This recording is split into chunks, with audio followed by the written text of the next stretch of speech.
కార్యక్రమం కానివ్వండి, బాబు షూరిటీ భవిష్యత్ గ్యారంటీ, బాబు సూపర్ 6, చివరికి శంకరామం పేరుతో డోర్ టు డోర్ తిరిగారు. అంటే దాదాపు సంవత్సరానికి ఒకసారి తిరిగాం. కోవిడ్ సమయంలో కూడా ఆన్లైన్ మీటింగ్ పెట్టుకుని మాట్లాడుకునే వాళ్ళం, చర్చించేవాళ్ళం. దానివల్లనే ఈ రోజు మనకి ఊహించిన విధంగా మెజారిటీలు వచ్చినాయి. భారతదేశ చరిత్రలో ఎప్పుడు లేని విధంగా 94% సీట్లు కూటమి ప్రభుత్వం కైవసం చేసుకుంది. అధికారంలోకి వచ్చాం, ప్రశాంతమైన వాతావరణం మనకు ఉండొచ్చు, కానీ ప్రజలకి మనం చేసింది కూడా చెప్పుకోవాలి. మీరు చూస్తే ఒకసారి బాబు సూపర్ 6 కూడా తిరిగేద్దాం. ఉద్యోగాలు కల్పిస్తామని మెగా డిఎస్సి ఏర్పాటు చేశాం. పెద్ద ఎత్తున పెట్టుబడులు ఎట్లా వస్తున్నాయో మీరు చూస్తున్నారు. ఐటీ రంగంలో ఎలాంటి కంపెనీలు మనం పట్టుకొస్తున్నాం మీరు చూస్తున్నారు. ఎన్ని వివరించి చెప్పాలి. ఎస్, నిరుద్యోగ భృతి కూడా ఇస్తాను.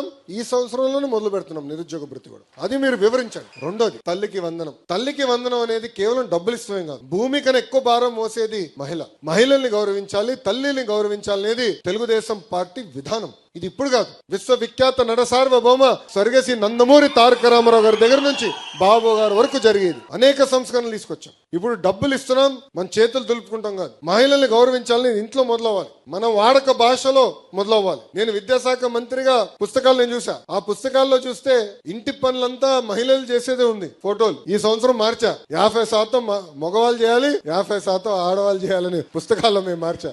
మహిళల్ని గౌరవించాలనేది ఇంట్లో మొదలవ్వాలి. ఇది మనం మాట్లాడాలి. తల్లికి వందనం అనేది చాలా ఇంపార్టెంట్. డబ్బులు ఇస్తే కాదు, గౌరవించాలనేది. జూలై 5వ తారీఖు నాడు పీటీఎం మీటింగ్ జరుగుతుంది. ఆ పీటీఎం మీటింగ్ లో పిల్లలందరూ తల్లి ఆశీర్వాదం కూడా తీసుకోవాలని పెట్టాం. నేర్చుకోవాలి మనం, అది చాలా చాలా అవసరం కూడా. ఉచిత గ్యాస్, ప్రతి ఏటా 3 ఉచిత గ్యాస్ సిలిండర్లు ఇస్తాను. ఇప్పటికీ 2 కోట్ల గ్యాస్ సిలిండర్లు ఉచితంగా మనం అందజేశాం. కానీ దాంట్లో ఒక ఇబ్బంది ఉంది, కొంతమంది వాడుకుంటున్నారు, కొంతమంది వాడుకోవట్లేదు. అందుకే ఈ సంవత్సరం నుంచి నేరుగా ప్రతి 4 నెలలకు ఒకసారి ఆ సబ్సిడీ అమౌంట్ ఏదైతే ఉందో మహిళల అకౌంట్ లో జమ చేయాలని నిర్ణయించుకున్నాం. అది ఈ సంవత్సరం నుంచి అమలు చేస్తాను కూడా చెప్పండి. అన్న క్యాంటీన్ తిరిగి ప్రారంభించాం. 4,000 రూపాయలు పెన్షన్ అండి వృద్ధులకి, 6,000 రూపాయలు వికలాంగులకి, బెడ్కే పరిమితం అవుతే 15,000 రూపాయలు మనం అందజేస్తున్నాం. భారతదేశంలోనే ఏ రాష్ట్రం ఇవ్వట్లేదు ఇట్లా. ధనిక రాష్ట్రం గుజరాత్, మహారాష్ట్ర, తెలంగాణ, కర్ణాటక ఇవ్వట్ల. లోటు బడ్జెట్ ఉన్నా ఇచ్చిన హామీని నిలబెట్టుకోవాలి లక్ష్యంతో ఈ రోజు మనం ఇలాంటి సంక్షేమ కార్యక్రమాలు చేస్తున్నాం. తెలియజేయండి, గడప గడప తీసుకెళ్లాలి. ఆ బాధ్యత మనందరి పైన ఉందని ఈ సభాముఖంగా మీ అందరికీ